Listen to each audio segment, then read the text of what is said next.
Um, y Pierce, al principio, Pierce dice al principio que está de acuerdo con Walker y da su apoyo a Walker, pero luego lo retira y Walker se ve como a finales de su tiempo en Nicaragua muy aislado de Estados Unidos y obviamente pierde control de la situación.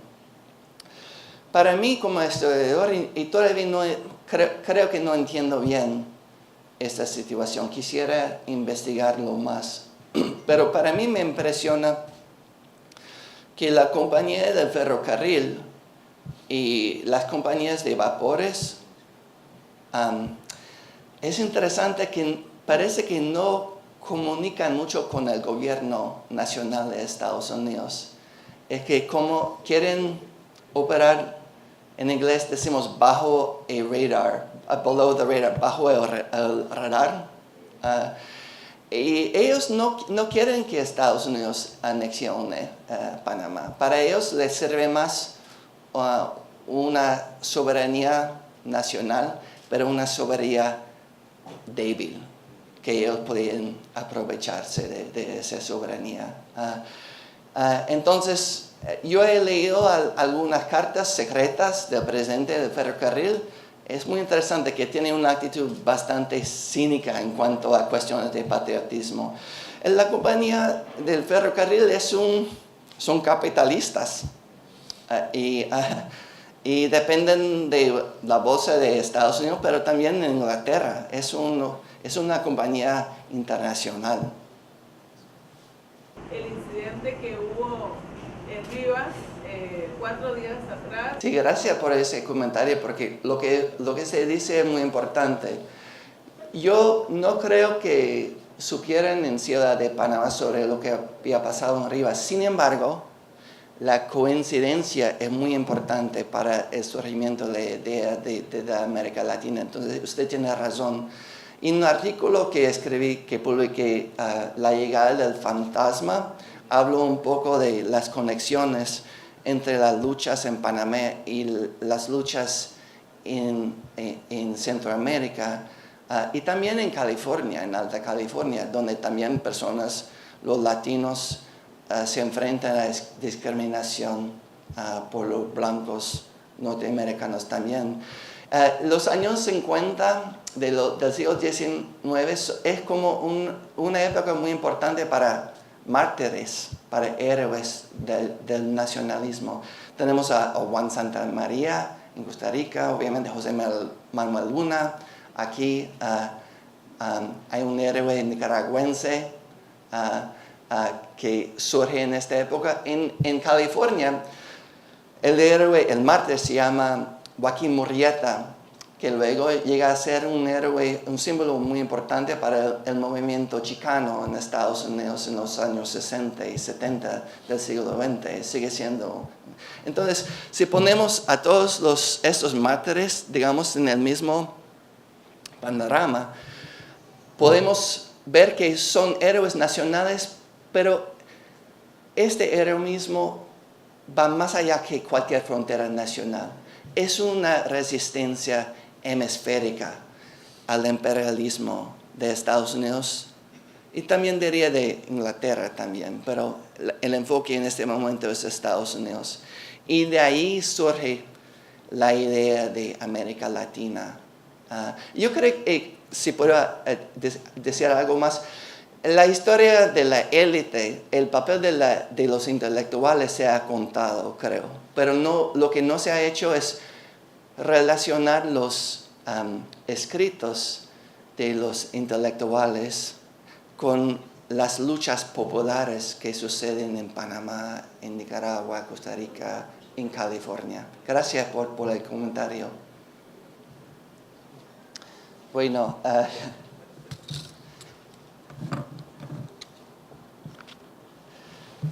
ya leí mi lista de vicios que puedo repetir. Hay los motivos, creo que saben cuáles son. Son motivos bastante básicos que quieren el territorio, tienen las riquezas, quieren dominar a los otros seres que ven como seres inferiores. Hay muchos motivos. Es tal vez más interesante ver cómo estos motivos a veces hay conflictos entre los mismos imperialistas. Para darle otro ejemplo de mi artículo, La llegada del fantasma sobre William Walker. William Walker sí llega a Panamá en 1857. Llega el monstruo. Es interesante que casi nunca pasa durante su estancia. Él pisa el territorio en Ciudad de Panamá, se aborda al tren y va al otro lado del istmo y se registra y se aborda en un barco y se va. Es una estancia de pocas horas. Es interesante que la compañía de ferrocarril obviamente está opuesta a William Walker. No quieren problemas. Quieren que él llegue y que se vaya. Porque desde el punto de vista de la compañía, William Walker significa la posibilidad de una pérdida de ganancias. Entonces, tal vez eso es una respuesta a su pregunta y gracias por la pregunta. Que existen varios motivos y los motivos no son los mismos. A veces hay conflictos entre los mismos norteamericanos. Ahora, lo que es aún más interesante, el reto para los panameños y para los neograninos es cómo explotar esas tensiones que existen entre los mismos imperialistas. Eso es como ese reto teórico, político. Y obviamente la persona clave para este tipo de pensamiento es obviamente don Justo Arosemena. Ese problema que él trata de solucionar a través de toda su vida. Gracias por el comentario. Me hace pensar que obviamente don Justo Arosemena, un hombre brillante, un hombre de leyes. Entonces, cuando él se ve enfrentado por este poder arrogante e irracional de Estados Unidos, es sumamente frustrante para él. Y aún más porque Estados Unidos se cree una república, una democracia. Y sin embargo, las contradicciones, la hipocresía es terrible. También hay que decir que en la cuestión americana, el artículo de don Justo Arosemena le echa la culpa no solo a Estados Unidos y a los viajeros, pero también al arrabal y a los grupos populares. Y usa la palabra, hace referencia a la escoria que aparece en las ciudades terminales. Entonces, de cierta manera, por lo menos en el momento de publicar ese artículo, en noviembre de 1856, don Justo Arosemena se siente muy aislado, atacado por un lado por los Estados Unidos, por los filibusteros, pero también dentro de la misma sociedad panameña se siente amenazado y aislado. En el momento de la invasión, es interesante que Mariano Arosemena, el padre de Justo Arosemena, durante la intervención, Mariano Arosemena, que es liberal, que cuenta con el apoyo del arrabal, pero él se va de la ciudad a un barco estadounidense. El mismo Mariano Arosemena teme a los arrabaleños. Entonces hay tensiones que también existen dentro de la misma sociedad ismeña, y esas tensiones también son importantes. Y dan una oportunidad a los Estados Unidos. los militares de Estados Unidos, el gobierno trata de explotar y fomentar estas tensiones dentro de la sociedad panameña, porque saben que, aunque estas no son una palabra que usan, pero el racismo, la discriminación también es una amenaza a la soberanía estatal y nacional.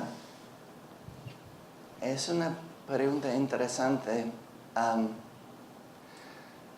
Creo que en el caso de Panamá es interesante. Yo he leído los archivos de la compañía del ferrocarril.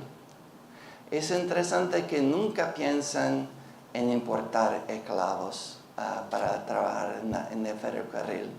Sí, obviamente, la compañía está...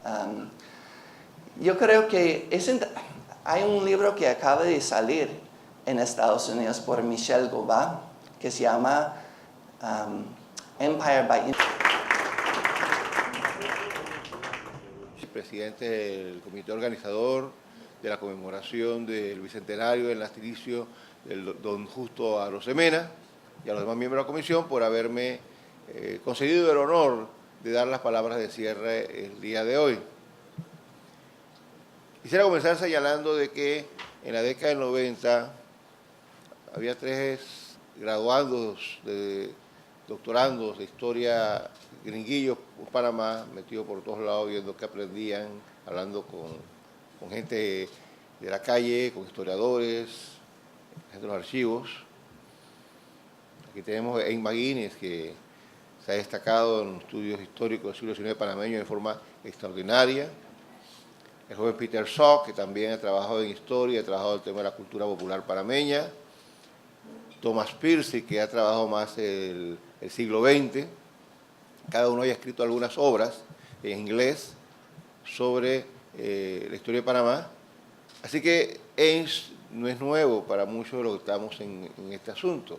Es un académico estadounidense que tiene un profundo amor por la República de Panamá, por el pueblo panameño, y que en sus estudios históricos le da la razón a Panamá, e inclusive hace más que eso.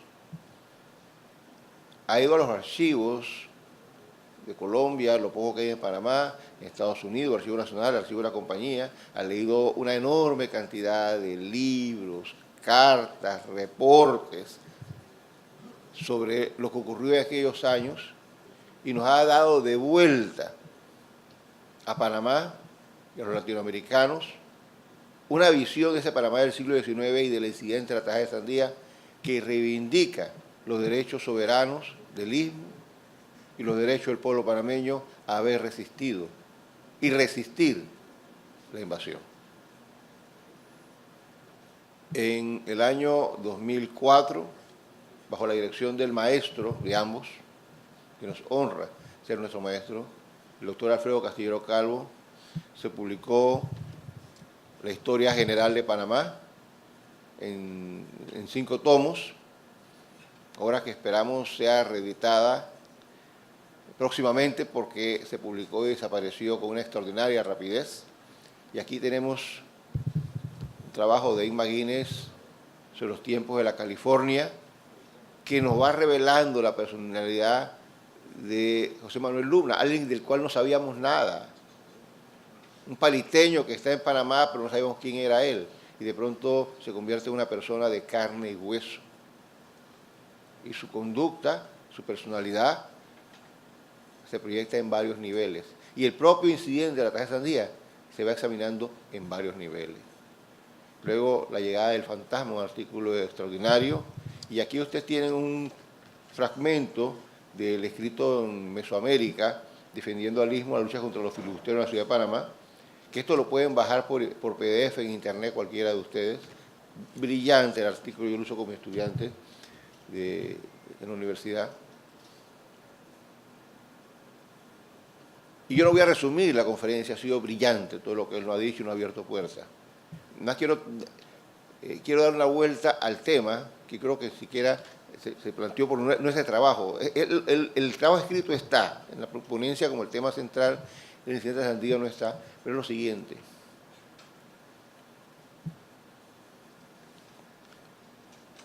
En ese momento, la expansión económica de Estados Unidos hacia la región latinoamericana, Centroamérica, Panamá, se hace en el marco del desarrollo del capitalismo salvaje, sin regulación, por encima de los estados.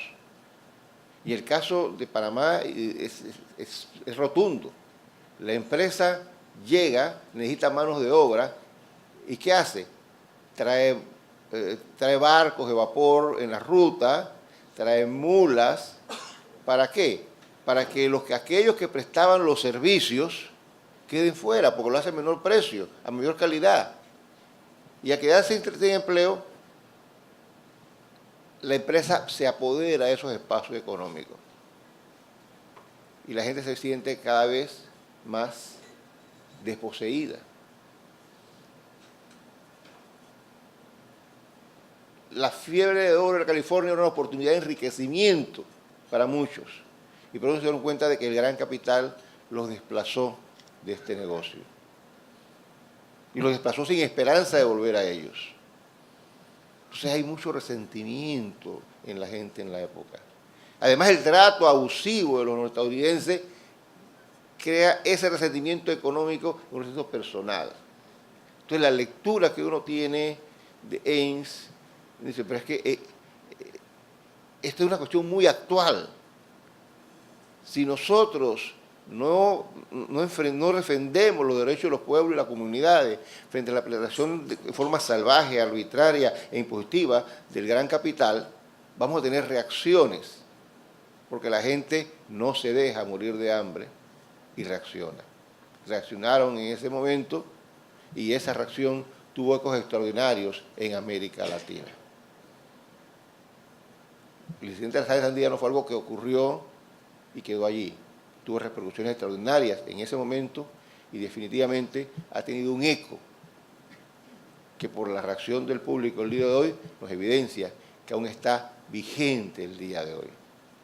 Los pueblos tenemos derecho a reivindicar nuestros derechos y que se respete nuestra dignidad. Ames, gracias por ese bello mensaje. Estoy seguro que todos los aquí presentes agradecen en realidad de corazón no solamente la información, sino de una forma muy humana y la solidaridad que has expresado hacia el pueblo de Panamá ayer, hoy y siempre. Gracias por estar con nosotros.